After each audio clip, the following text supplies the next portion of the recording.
So ప్రత్యేకంగా party పెట్టిన వాళ్ళు సక్సెస్ అయిన సందర్భాలున్నాయి, ఫెయిల్ అయిన సందర్భాలున్నాయి, రెండూ ఉన్నాయి. ఫెయిల్ అయిన సందర్భాలు ఎక్కువ, సక్సెస్ అయిన సందర్భాలు తక్కువ. కానీ సక్సెస్ అయిన సందర్భాలు నేను చెప్పే కదా, పక్క రాష్ట్రంలో వైఎస్ జగన్, మమతా బెనర్జీ, శరద్ పవార్ వీళ్ళు కూడా సక్సెస్ అయిన సందర్భం ఉంది. అయితే ఒకటి నేనేం చెప్తానంటే, బీసీ వాదానికి ఇప్పుడు ఒక స్కోప్ ఉంది. ఇప్పుడు రాజకీయాల్లో ఒక ఏమంటారు దాన్ని, అవకాశం ఉందా లేదా, రాజకీయ శూన్యత అంటాం కదా, రాజకీయ శూన్యత మనకు కనబడుతుంది. బీసీ వాదంతో వెళితే గనక అది కొంత మేరకు పనిచేస్తుంది అన్నది మన గ్రాడ్యుయేట్ టీచర్ ఎమ్మెల్సీ ఎన్నికల్లో ప్రబలంగా కనిపించింది.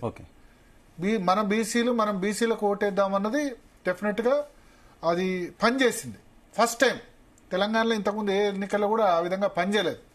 బికాస్ మీరు చూడండి, బీసీలు ఎప్పుడు కూడా తక్కువ సంఖ్యలోనే ఎలక్ట్ అయిన సందర్భం. 2014లో కాంగ్రెస్ 34 టికెట్లు బీసీలకు ఇస్తే ఒకళ్ళు కూడా గెలవలేదు. 2018-19 పార్లమెంట్ అసెంబ్లీ కానీ పార్లమెంట్ కానీ అన్ని రిజల్ట్స్ అదే విధంగా ఉన్నాయి. ఎక్కువ గెలిచింది రెడ్డి సామాజిక వర్గం నుంచి. బికాస్ రెడ్డిస్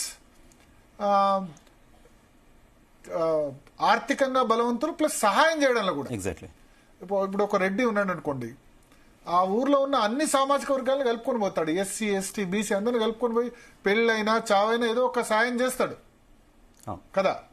ఇప్పుడు డామినెంట్ క్యాస్ట్ అనేది ఒట్టిగా రాదు, ఎమ్మెల్యేలు కూడా ఒట్టిగా గెలవరు, ఏదో సాయం చేస్తారు కదా. 43 మంది ఎమ్మెల్యేలు రెడ్డిలు గెలిచారు. అయితే ఫైనాన్షియల్ మ్యాటర్ తీసుకుంటే సార్, రీసెంట్ ఎలక్షన్స్ లో ఏపీలో జరిగిన ఎలక్షన్ టైంలోనే బీసీవై పార్టీ బీసీలను బేస్ చేసుకుని రామచంద్ర యాదవ్ పార్టీ పెట్టినటువంటి సిచ్యువేషన్, అక్కడ ఏ రకమైన ఇంపాక్ట్ లేదు. ఇందాక గోని ప్రకాష్ నవ తెలంగాణ పార్టీ దేవేంద్ర గౌడ్ కూడా కొంత ట్రై చేశారు, ఆర్ కృష్ణయ్య కూడా ఓడిపోయారు అనేటటువంటి ఉదాహరణలు కొంతమంది. ఆర్ కృష్ణ సొంత పార్టీ పెట్టలేదు, సొంత పార్టీ కాదు, పోటీ చేసి BCY party Ramachandra Yadav party ఎంతమంది తెలుసు మీరు ఆలోచించండి.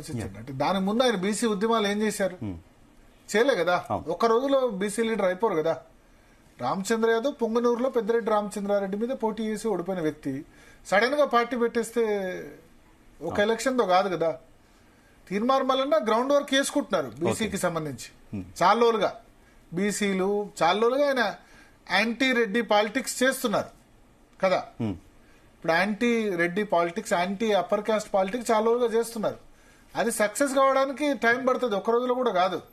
సమయం, సందర్భం అది రావాలి కదా.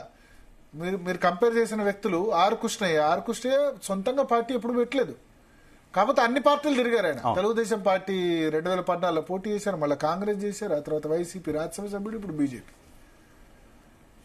తీర్మానంలో కూడా తిరిగారు 3-4 పార్టీలు. ఫస్ట్ 2014లో కాంగ్రెస్ గ్రాడ్యుయేట్ ఎమ్మెల్సీ చేశారు, ఆ తర్వాత ఇండిపెండెంట్ గా ఉత్తమ్ కుమార్ రెడ్డి మీద హుజూర్ నగర్ లో చేశారు, ఆ తర్వాత బీజేపీలో జాయిన్ అయ్యారు, ఆ తర్వాత ఎలక్షన్ ముందు కాంగ్రెస్ లో జాయిన్ అయ్యారు.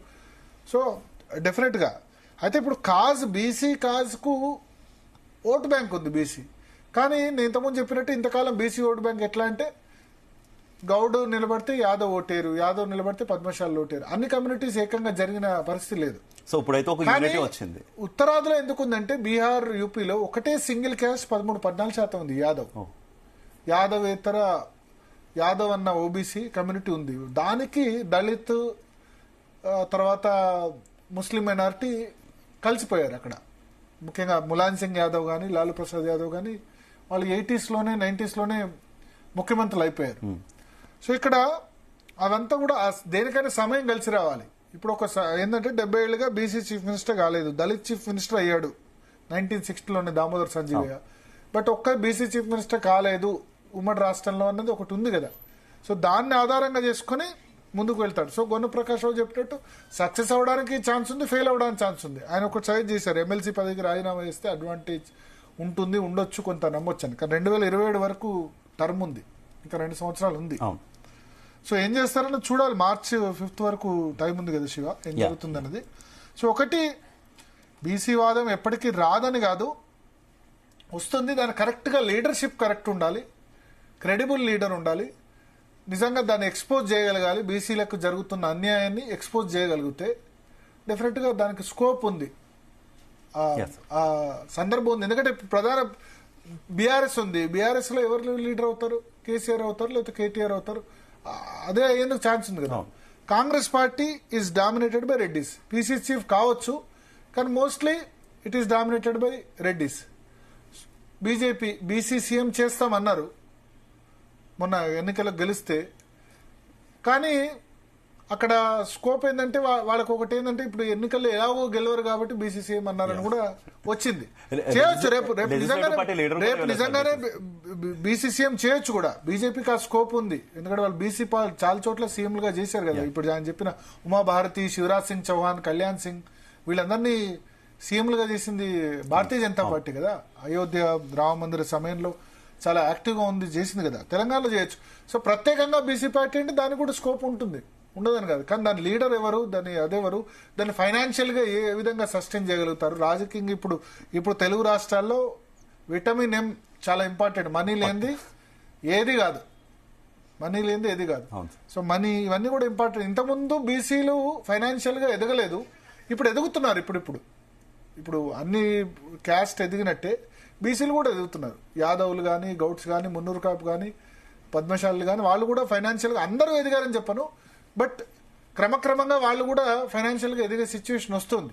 ఫైనాన్షియల్ గా ఏం తక్కువ కాదు అని అప్రూవ్ చేస్తున్నారు. సో దానికి రైట్ టైం రావాలి, రైట్ లీడర్ ఉండాలి, కొంచెం పేషెన్స్ ఉండాలి. ఒకటే ఎలక్షన్ లో జరిగిపోదు కదా. కేసీఆర్ 2001 నుంచి ఉద్యమం చేస్తే అన్ని రాజకీయ పార్టీలు ఒప్పుకునేందుకు ఎంత టైం పట్టింది. అంతకుముందు ఉన్న చెన్నారెడ్డి లాంటి లీడర్స్ ఫెయిల్ అయ్యారు కదా తెలంగాణ ప్రజాసమితి పెట్టి. జయాంధ్ర కూడా ఫెయిల్ అయింది కదా.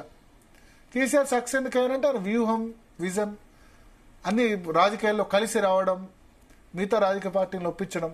సో అట్లా బీసీకి సంబంధించి కూడా ఎవరైనా తీసుకుంటే గనక అయ్యే అవకాశం ఉంది. అయితే ఒకటి మనం ఫైనల్ గా ఒకటి అనాలిసిస్ చేయొచ్చు. మల్లన్న విషయంలో కాంగ్రెస్ పార్టీ గనక ఇప్పుడు ఆయన మీద యాక్షన్ తీసుకుంది కాబట్టి నెక్స్ట్ ఎవరైనా అప్పర్ క్యాస్ట్ లీడర్ ఏదైనా కామెంట్ చేసినా యాక్షన్ తీసుకోకపోతే దాని మీద విమర్శ వచ్చే అవకాశం ఉంటుంది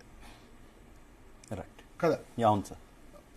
నెక్స్ట్ అప్పర్ క్యాస్ట్ లీడర్ ఏ చిన్న యాక్షన్ చేసినా ఒక మల్లన్న మీద చర్య తీసుకున్నారు, చర్య తీసుకోలేదు, క్వశ్చన్ చేస్తారు. సో దానికి రెడీ ఉండాలి ఆ ఫేస్ చేసేందుకు కదా. దీన్ని కాంగ్రెస్ పార్టీలో ఉన్న వాళ్ళు సపోర్ట్ చేయొచ్చు, చేయకపోవచ్చు. కొంత పర్సెంట్ సపోర్ట్ చేయొచ్చు, కొద్దిమంది తిట్టే వాళ్ళు ఉండొచ్చు.